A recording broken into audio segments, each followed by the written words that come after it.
Even when journals are indexed in electronic databases, identifying all relevant studies without an effective search strategy can be difficult. Broadens your knowledge on a topic. It obviously shows your skill at finding relevant information. It often allows for critical appraisal of research, so and so. The question is how to stir the literature search.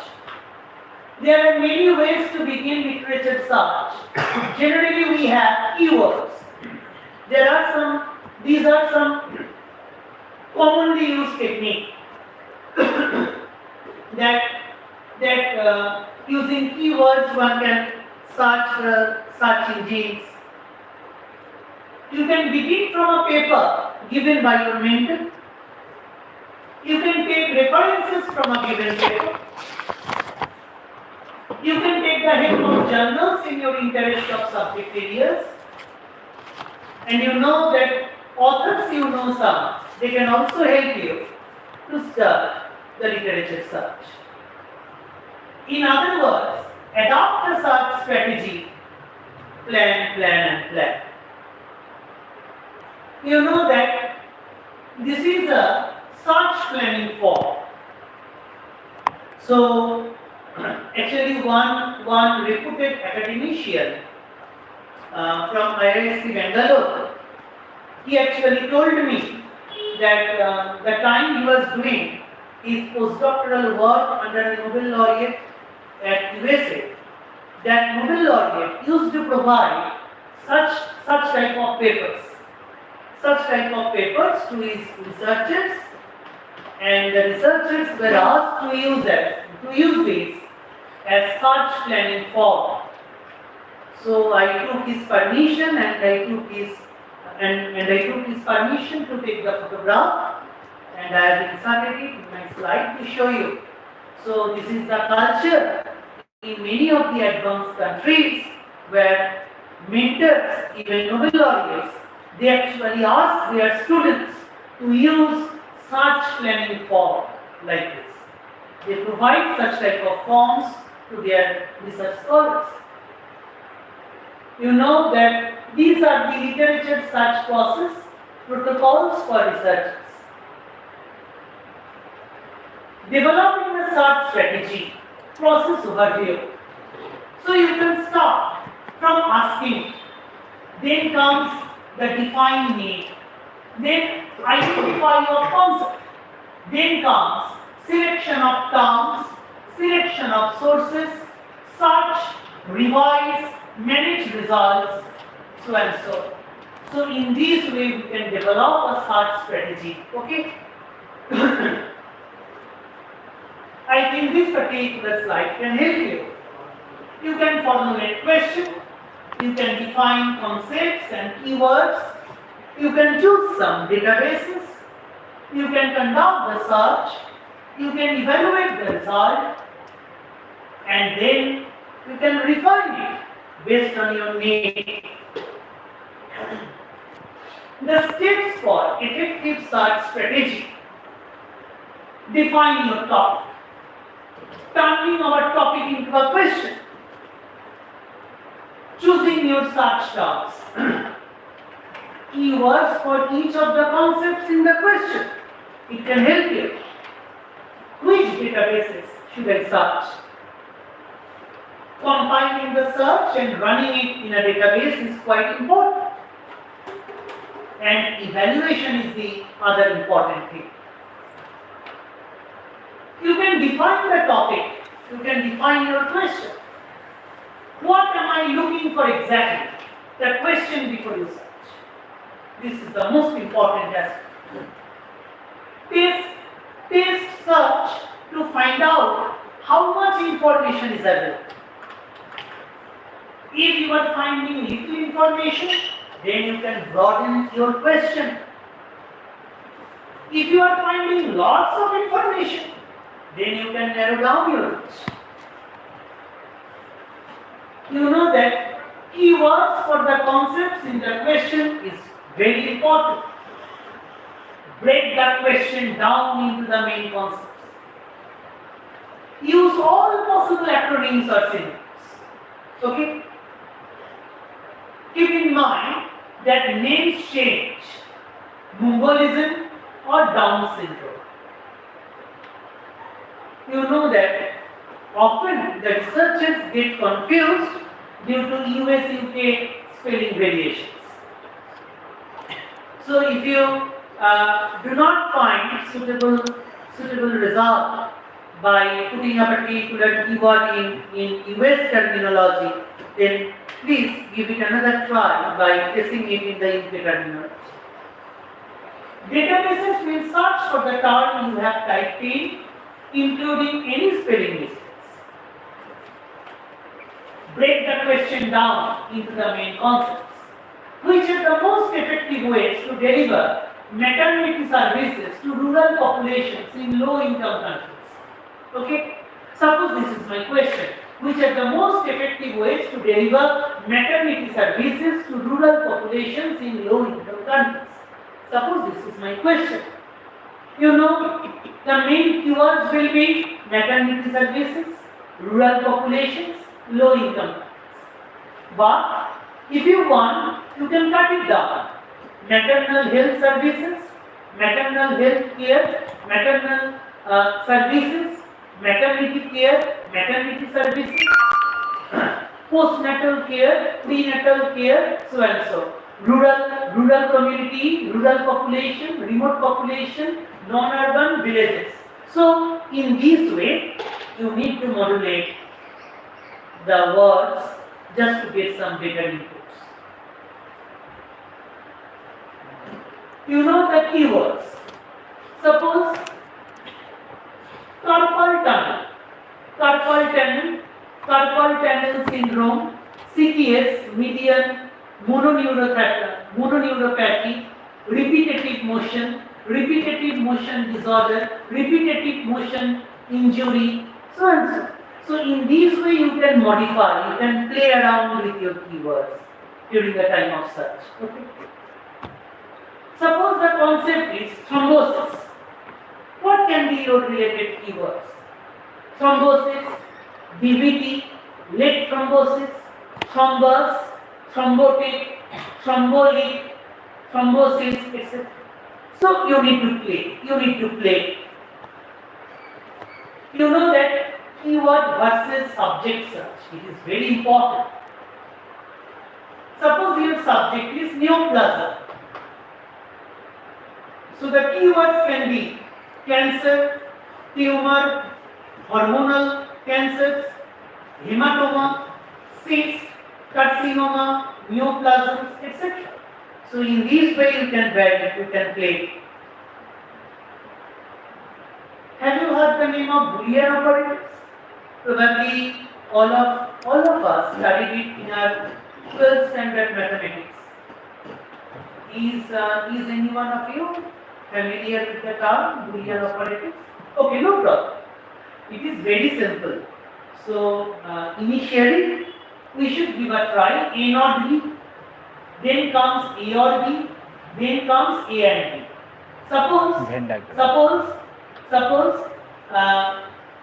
Suppose I am giving A or B. So I am getting only a few articles. But if I am searching A and B, then there is a chance of getting most related searches. Have you got my point? For example,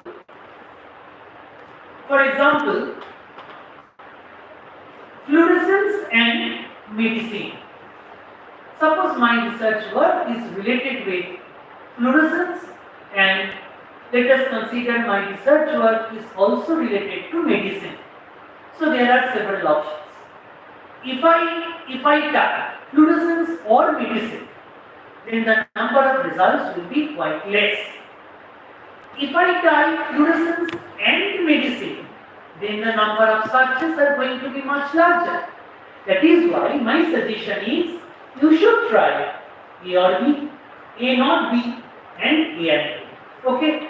So it will help you to get better search results.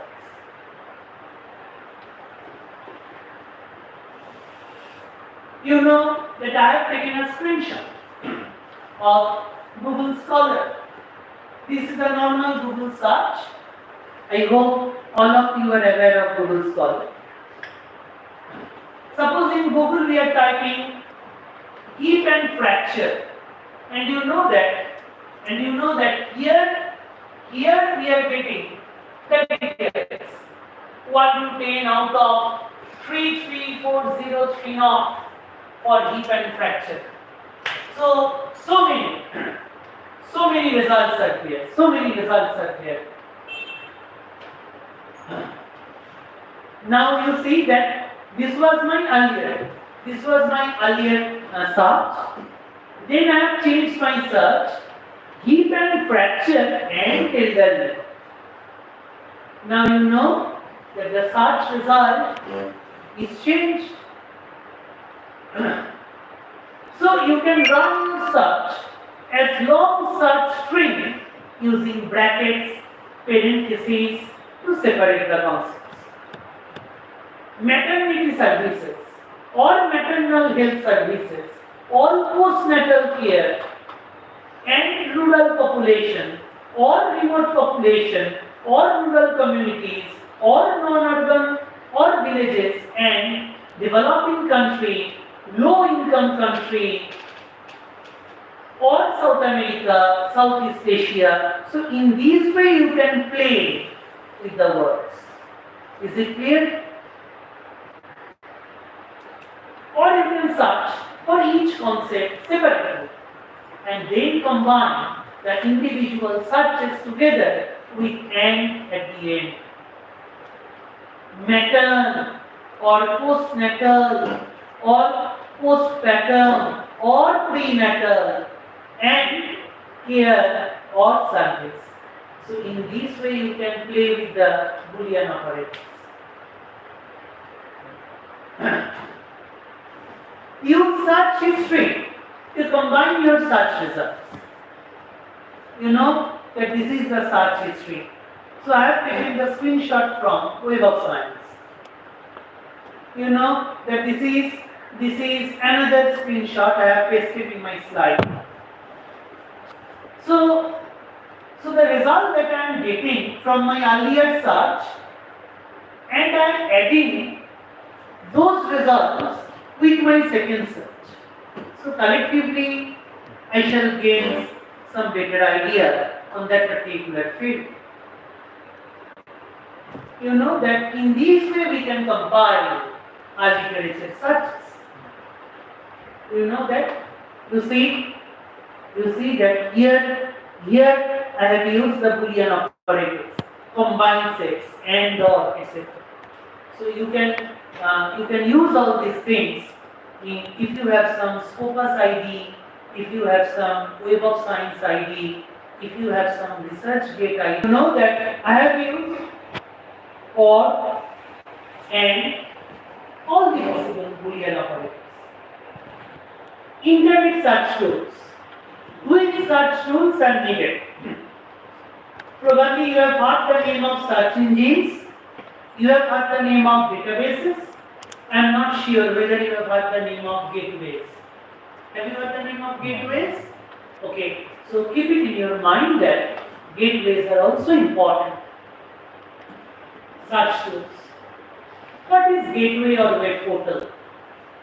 A web page, gateway is basically a web page designed to attract visitors and search engines to a website on a specific topic. It can organize information in a structured way in general or subject categories. Examples: WHO, A to Z, health topic list. It will give you some idea. So this is the gateway or web portal. Okay. Essential health links. You know that this is the gateway or web portal. Okay. So we need to focus on the gateway or web portal by mentioning suitable keyword. You know that this is how Google presents the results of your search, isn't it? So yesterday night while preparing this particular presentation, I was thinking of taking the snapshots for your better understanding. So this is how Google presents the results of your search. Follow the links to the websites you wish to visit. So often Google give you the suggestion. It's better to go to this website, to go to that website, so and so.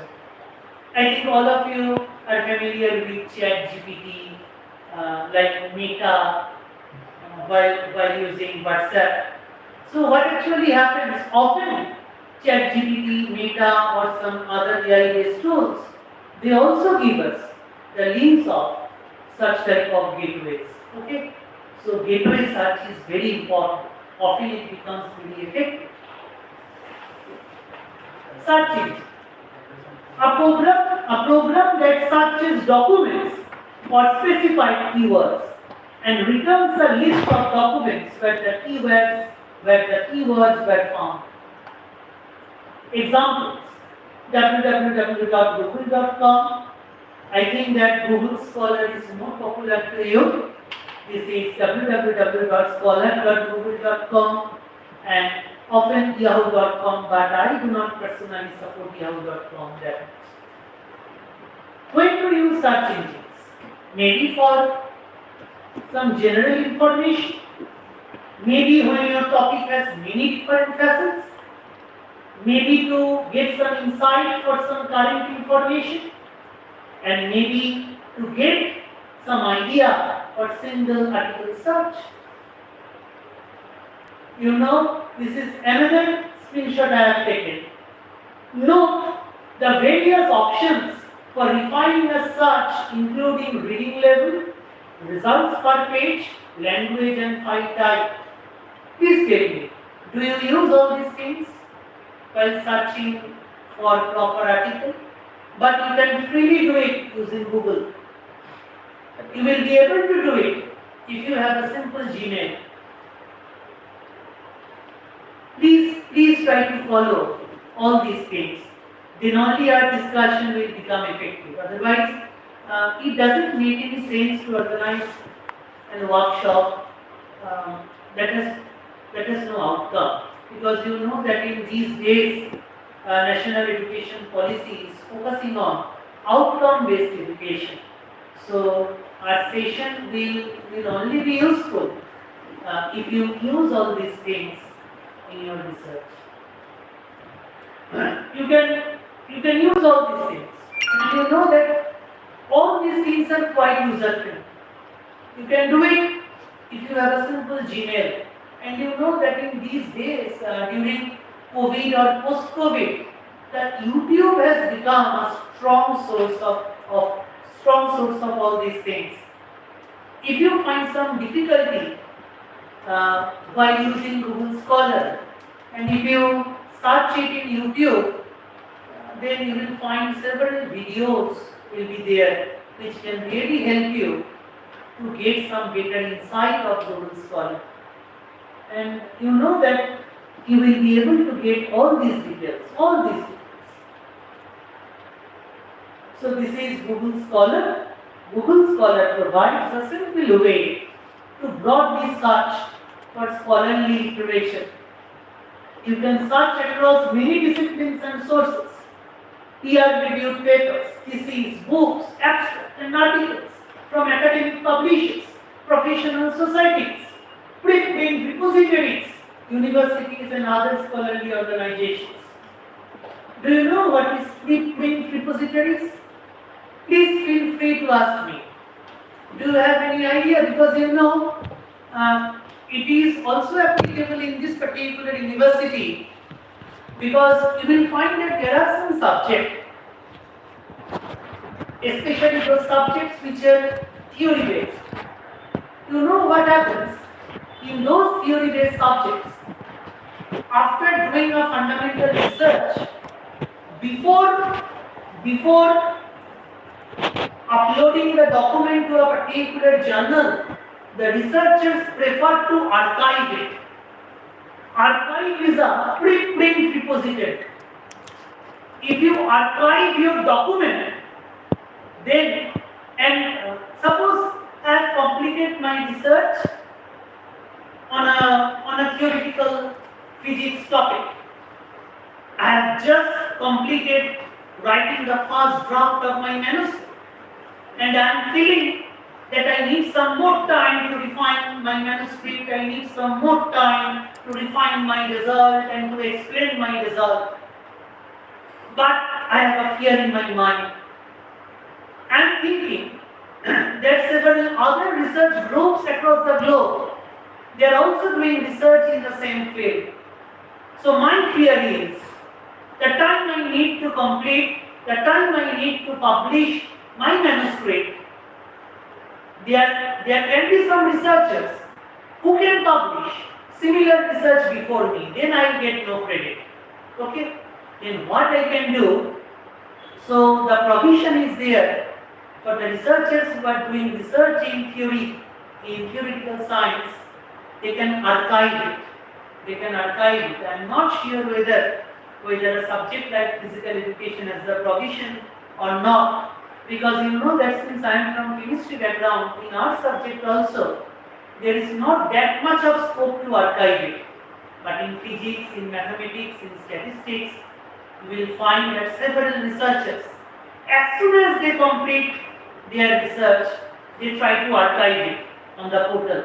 And it may take 2 to 3 years to publish that particular paper on a specific journal. But archiving is most important. And you know this is one of the most important preprint repositories. You know that just for your convenience, I have prepared all these. This is Google Scholar, and what you can do, you can write your keywords here, and you can click on the search button. You will get all the information. Okay? Title, links to abstract and possible sources of full text. Find it with co-links, links to full text version, link to articles that cited the work, link to related articles. You can gain so many information. But having said all these things, I also agree that Google Scholar will give you an idea. It's very difficult. Since all of you are involved with Jadavpur University, it is one of the most prestigious university in our country at this moment. And I know that Jadavpur University has the provision of accessing several Elsevier based journals, several Springer based journals, so and so. But try to think of a researcher who is doing his or her research in an institute that do not provide him or her with such type of accessing facilities. What she or he will do? You know that I can't tell you this thing officially, but have you heard the name of Sci-Hub? Yes. Sci-Hub? Because you know that most of the researchers, they use Sci-Hub to download a particular paper. But you know that it is quite difficult to download a paper from Sci-Hub if the paper is very new. Yes. So if it is 2024, I can usually download the papers which have been published 2021 or before that, but the papers that have been published 2 to 3 months earlier or 1 year earlier, I won't be able to access, I won't be able to download those papers using Sci-Hub. Okay? So, although Google Scholar can give us some idea about the sources, but you know that often it is very difficult to download the research papers. Sci-Hub can be a useful tool, but it will be the best one if your institution has the access to all these databases. This is Google Scholar for advanced scholar search. You know, my suggestion will be after tonight, when you come here tomorrow, but if you get some time this evening after going back to your room or home, then try to explore Google Scholar. You will find so many guiding videos in YouTube because Google Scholar is really a useful tool. Google Scholar can be considered as a very good search engine. You know that there are so many options, so many options to search your article. By writing the name of the author, by writing the name of the theme, by inserting some keywords. There are so many different options. Using Google Scholar we can explore. There are some advantages. It can help to search articles, books and web pages. It has advanced search options. It can limit search by dates, document types, language domain and more.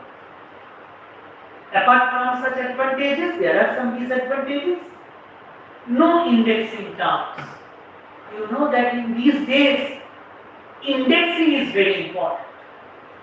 While selecting a journal, indexing is very important. Suppose you are a research scholar and you are doing research in India.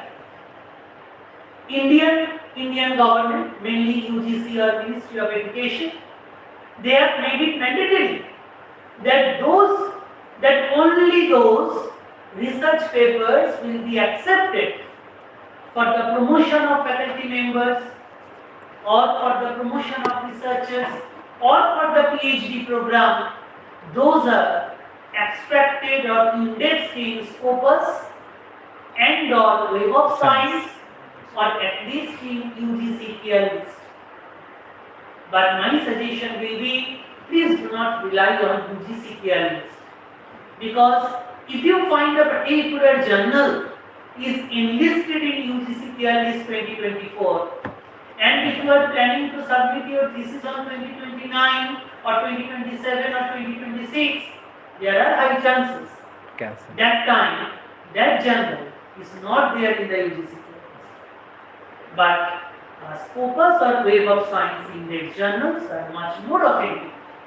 So talk to your mentor, talk to your guide, and even you can search in the databases whether this journal is indexed in Scopus or this journal is indexed in Web of Science. Scopus, Web of Science, these sources are very important. Huge retrieval of almost any topic. That is another big problem. No ability to select citations for downloading or printing. Built-in relevancy ranking based on time cited. Cannot limit to journal articles. So these are the disadvantages. Google Scholar search engine. Advantages: searches journal, books and more academic sources. Can download individual citations into bibliographic managers. Contains citing information with links to sources citing a specific term. There are some disadvantages in the Google Scholars as well. Here also, no indexing terms are there. Huge retrieval of almost any topic. No ability to select citations for downloading or printing. It is also built-in relevancy ranking based on times cited. It may result in bias towards older literature. Database. Database is basically a collection of information organized in such a way that a computer can quickly select desired pieces of data. An electronic filing system falls under the heading of database. Traditional databases are organized by fields, records and files. You can take a photograph of this particular slide. It may help you. You know that Cochrane Library, turning research into practice. This is known as strip database. Since You are from physical education background, the third one might be useful for you. National Institute for Health Research, we call it NIHS. PubMed is another important source. Biomedical literature from Medline and other life sciences journals. You can get it from PubMed. Bandolier is another important one. National Guideline Clearinghouse and Effective Healthcare. So all these are important databases.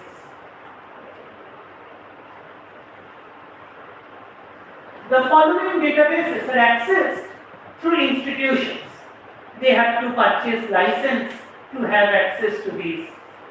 But you are fortunate since you are doing research in a prestigious university like Jadavpur University, where I know that Embase and Medline access, these databases are easily accessed from Jadavpur. I am not sure about Sinhan, but these are not free. One need to purchase it, and an institution like Jadavpur can provide it. Medline Medical Literature Analysis and Retrieval System Online. Medline is the electronic database of index citation and abstract of the US National Library of Medicine. This is known as NLM.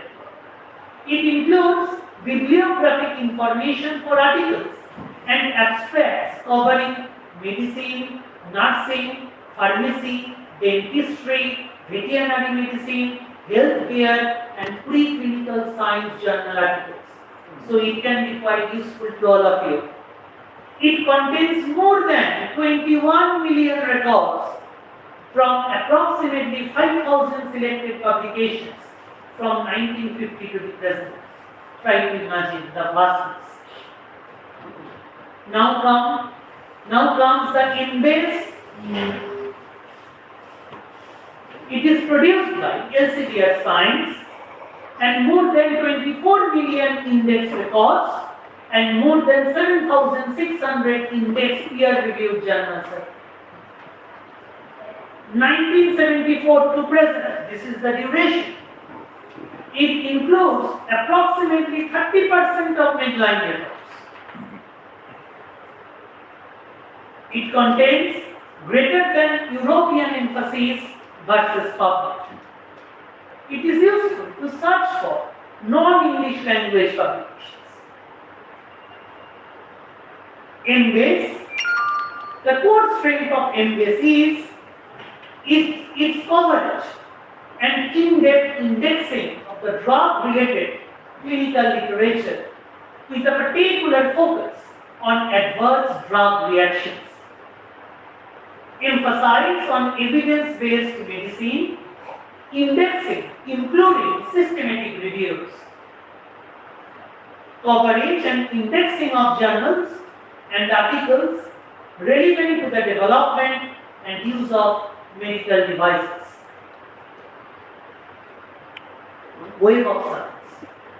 Actually, my area of research is very much dependent on Web of Science. So I prefer Scopus and Web of Science a lot compared to the earlier databases that I have mentioned. Web of Science Online Academic Citation Index is provided by Thomson Reuters. Probably you have heard the name of Thomson Reuters. It provides access to 6 electronic databases. It has indexing coverage from the year 1900 to present.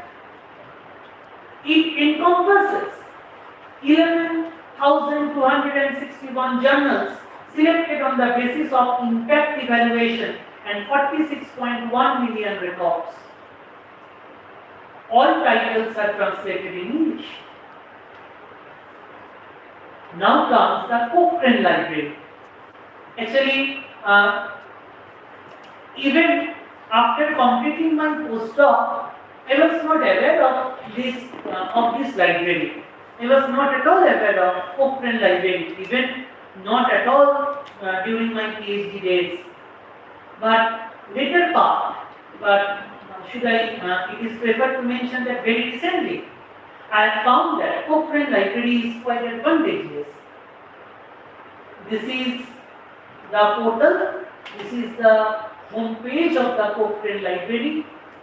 I have taken a screenshot so that you can understand. And you can search on this particular path. There are some provision to type the title or abstract or keywords, and it is really quite useful. And it is very important for clinical searches, especially for clinical trials or systematic reviews. I think since you are from physical education background, it can help you also. Please give it a try if you get some time tonight. Cochrane library, okay?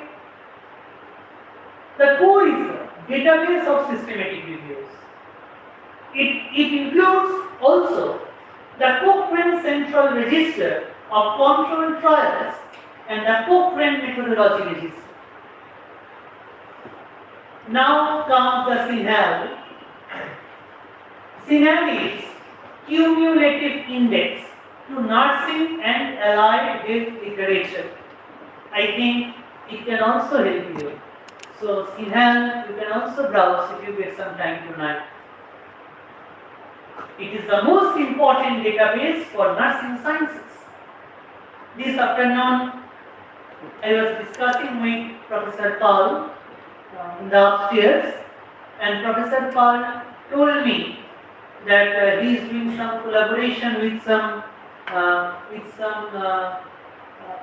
state government hospitals. SSKM, right? So I think you will get more such collaborative data in the field of medicine if you browse through CINAHL.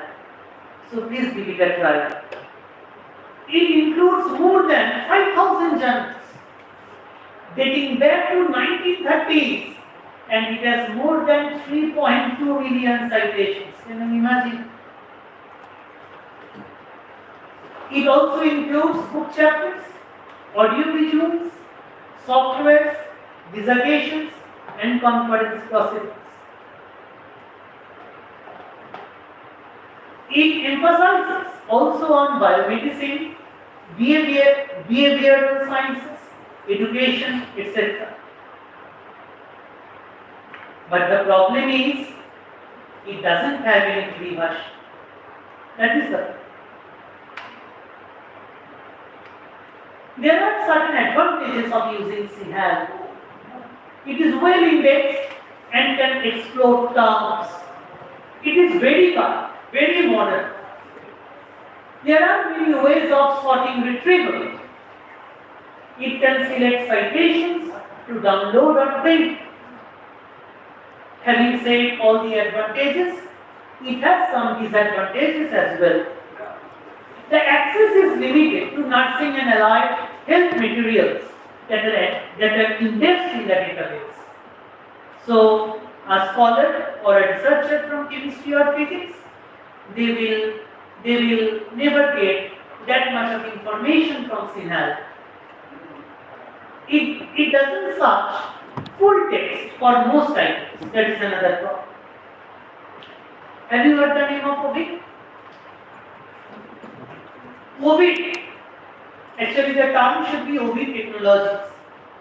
It is a commercial organization, that provide access to several bibliographic databases, including Midline and Index.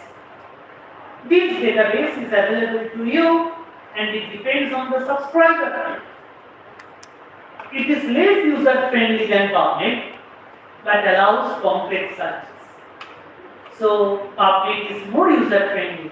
I often use OVID, but I often face problems while using OVID, but I prefer PubMed. But you will get more detail from OVID. Those are not that much accessible from PubMed. Now comes PubMed. PubMed is a service of the US National Library of Medicine, NLM, at the National Institute of Health, NIH. It was developed in 1996 by the National Center for Biotechnology Information (NCBI) at the National Library of Medicine. It is situated in USA. More than 22 million citations from more than 5,400 journals dating back to the 1940s. So you know that almost 85 years it provides free access to midlife. That is the most advantageous part from a student's perspective. It includes additional selected life sciences journals which are not easily available in midline. So, as I have already mentioned, PubMed is well indexed using medical subject headings. This is known as MESH. It includes citations of e-journals prior to publication. It can download information to bibliographic managers. It can select citations to download or print. There are also certain disadvantages. Its access is limited almost exclusively to basic and health sciences journals that are indexed in the database. It does not search full text of articles. Beyond these databases, there are also some provisions, references in good articles. It can also help you to literature search, hand searching journals, clinical trials, and this is the important link, clinicaltrials.gov. Contact author to identify any additional unpublished work. So, suppose you are searching for a particular topic and you have found that a particular research group has done lots of research on that particular field. And suppose you have downloaded all those research articles from that particular research group. Now you can directly contact the corresponding author via mail. You can write him or her saying that I have gone through your articles, I have found it quite interesting, I am quite eager to do research on this particular field. Could you please tell me whether you are really doing any research on this particular field? Because you know that if that research group is doing research on that field for the past 10 to 15 years, so it's always better to consult the group leader or the corresponding author whether he or she is doing research on your field of area or on your field of or on your area of expertise. Because if you are doing, suppose you are a new researcher, you are eager to do research on a particular field, but that research group is doing research on that field for 15 long years. So before starting your research, you can easily ask the group leader or the corresponding author about whether they are doing research on your area of expertise or not. There is no harm in it. You can always do it. Suppose I am doing a search on asthma in pregnancy. In Google, this is my result. But when I move to Google Scholar, this is my result. Because you know that Google can give you all data. So, searching Google and doing research is not the best way. Google Scholar is much more authentic, but not Google. You know that Google is saying 11,800,000, so many details. But you know that Google Scholar, it contains some more filter and the number is much less. If you go to PubMed, see the number is much lower. If you go to CNAL, the number is much lesser. So in this way, you can formulate your search result. Okay? Example, steps 1 to 4. Ask What health problems are associated with water pollution? If you want to ask a question on this, what are the main concepts? The main concepts are health, water and pollution. What do we need? Scholarly primary research. What should be the selected terms? Broader terms, health, environmental degradation, agricultural management, these are the broader terms. You can use some synonyms like health, illness, disease, etc. You can use water, rivers, lakes, sea, domestic water, etc. So in this way you can vary your search results. Okay? Conduct the search. Use your keywords and Boolean operators. Suppose A or B, A or B, A and B, A not B. So you can use this type of Boolean operators. You can use truncation symbols. White curve may be used to search for alternative spelling or forms. But typing organic. So don't type the complete word. Rather type the incomplete word. This is a common mode of literature search, you know. Typing WON, not woman, not women, not whom. I am just writing an incomplete word, WON. It can often give us some better results.